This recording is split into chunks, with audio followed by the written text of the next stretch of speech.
নমস্কাৰ সন্মানীয় কৃষক বন্ধুসকল, মই হাতীমা আজি আকৌ পুনৰ আপোনালোকৰ মাজলৈ উপস্থিত হলোহি। আজি মই মৰ্নিঙতে আহি আপোনালোকৰ পটল কেনেকৈ উঠাব লাগে এটা ভিডিঅ' আপোনালোকলৈ পঠিয়াই দিলোঁ।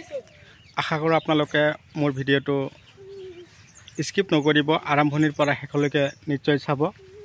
তো পটল খেতিৰ পৰা উঠাই আছোঁ, হাইব্ৰিড জাতৰ পটল। মই বহুত দিন পটলৰ খেতিৰ ভিডিঅ' আপোনালোকলৈ আপলোড কৰিছোঁ।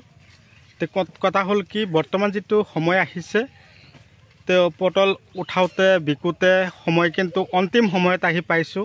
আমাৰ হাতত এতিয়া মাত্ৰ 2 মাহ আছে, আৰু 2 মাহ পটল বিকাৰ পিছত আমি এতিয়া কি কৰিব লাগিব, আমি খেতি গছবিলাক কাটিব লাগিব। তো সেই মুহূৰ্ততে মই আপোনালোকক কওঁ কি, তো আপোনালোকৰ এতিয়া কিন্তু সোণালী সুযোগ হাতত আহিছে। আপোনালোকে এই মুহূৰ্তত যদি পটলৰ শিপা লৈ আপোনালোকে লগাব নোৱাৰে, তেনেহ'লে কিন্তু আপোনালোকৰ খেতি পিছুৱাই যাব। সেইকাৰণে মই আপোনালোকক সঘনাই কৈ থাকোঁ যে আপোনালোকে পটলৰ শিপা লওক আৰু আপোনালোকে খেতি কৰক। যদি আপোনালোকে 1 বিঘা মাটি অন্তত পটলৰ খেতি কৰিব পাৰে, তো আপোনালোকে মিনিমাম 10ৰ পৰা 12 কুইণ্টেল পটল আপোনালোকে সপ্তাহত বিকিব পাৰিব।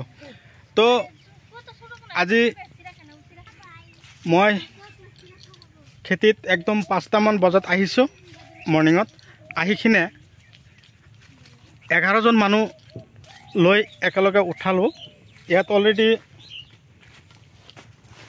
আধাখিনি হোৱা নাই, অলৰেডি 4 কুইণ্টেল পাৰ হৈ গৈছে।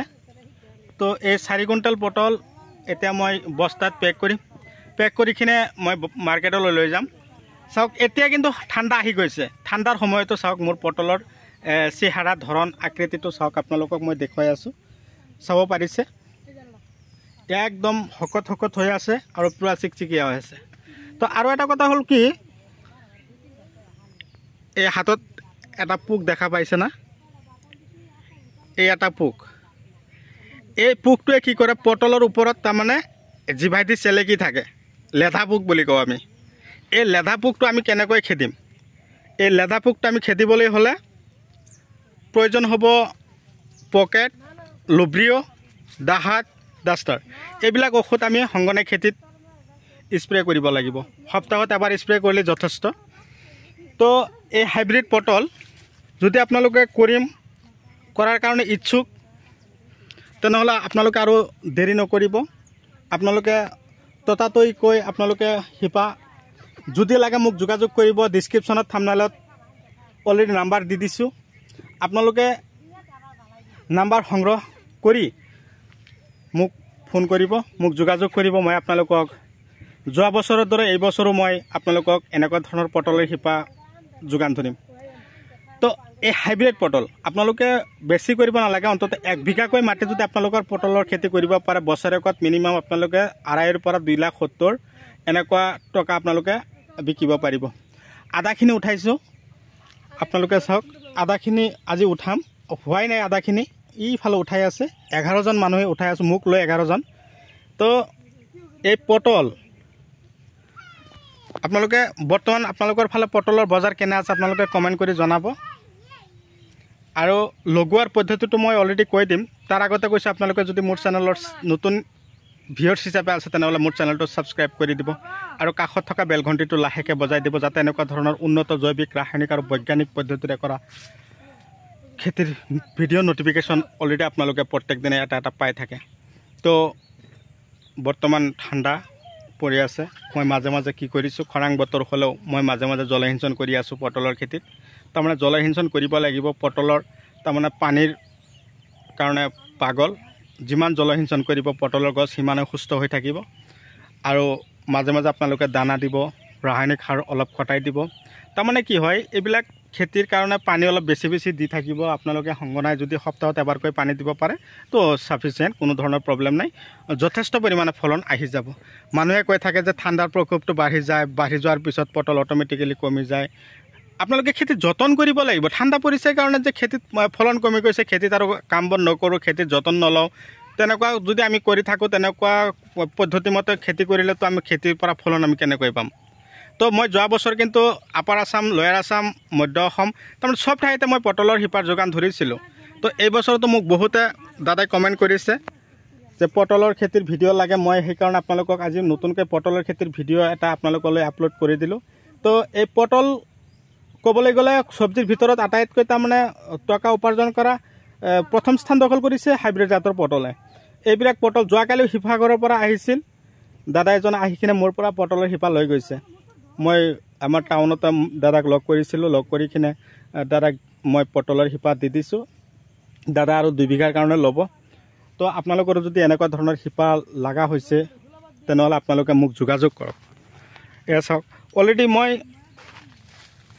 এতিয়া 4 কুইণ্টেল পাৰ হৈ যাব।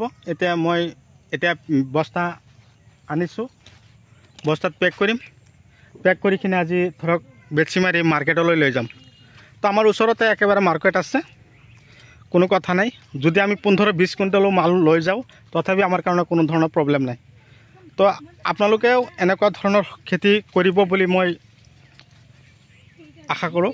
আৰু লগোৱাৰ পদ্ধতিটো আপোনালোকক মই কেৱল আজিৰ এই ভিডিঅ' নহয়, আগৰ ভিডিঅ'টো মই আপোনালোকক জনাই দিছিলোঁ। এটা গছৰ পৰা আৰু এটা গছৰ দূৰত্ব বা ডিষ্টেঞ্চ ৰাখিব 3 ফুট, শাৰীৰ পৰা শাৰীৰ দূৰত্ব 3 ফুট বা 4 ফুট।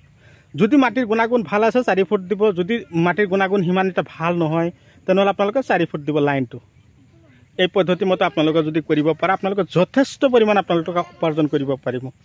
পটল এটা গছৰ পৰা আমি কি কৰিব পাৰোঁ, ছিজনত মোটামুটি ধৰক 30-35 কিলোকৈ এটা গছৰ পৰা আমি উঠাব পাৰোঁ। তেনেহ'লে চাওক খেতিত কিমান গছ আছে। এইটো এটা হেৰি হয়, এটা গছৰ পৰা যদি আমি 30-35 কিলোকৈ উঠাব পাৰোঁ তেনেহ'লে আপোনালোকে হিচাপ কৰিব তেনেহ'লে কিমান গছ আছে। চাওক মোৰ খেতি আপোনালোকক দেখুৱাই আছোঁ। আৰু চাওক কিমানজন মানুহ উঠাব লগা হয়। একদম পূৰা 5টা বজাৰ পৰা আহি কিনে যে আমি খেতিত লাগি গৈছোঁ, লাগিয়ে আছোঁ। আধাখিনি থাকিয়ে যাব, আধাখিনি আকৌ কালি মৰ্ণিঙতো মই আহি যাম, আহি কিনে উঠাম। এই চাওক ইফালে উঠাই গ'ল, তথাপিও এই চাওক পটলৰ ধৰণটো চাওক, একদম পূৰা শকত।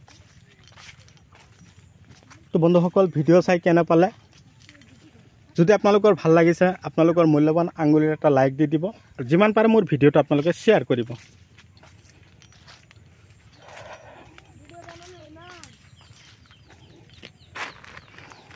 চাব পাৰিছে পটলবিলাকৰ ধৰণটো আপোনালোকক মই দেখুৱাই আছোঁ।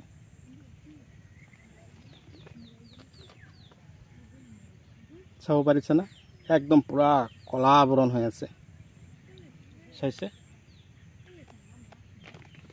আৰু লাহে লাহে পটলৰ ওজনবিলাক বৃদ্ধি হৈ আছে। ঠাণ্ডা যেতিয়া আহিব বেছিকৈ তেতিয়া পটলৰ হেৰি হয়।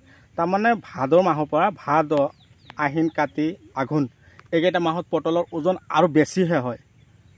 সেইকাৰণে মই আপোনালোকক কৈ থাকোঁ কি আপোনালোকেও কৰক, সফল হওক। তাৰে কামনালৈ আজিৰ ভিডিঅ'খিনিতো অন্ত কৰিছোঁ। পৰৱৰ্তী ভিডিঅ'ত লগ পাম। Bye bye.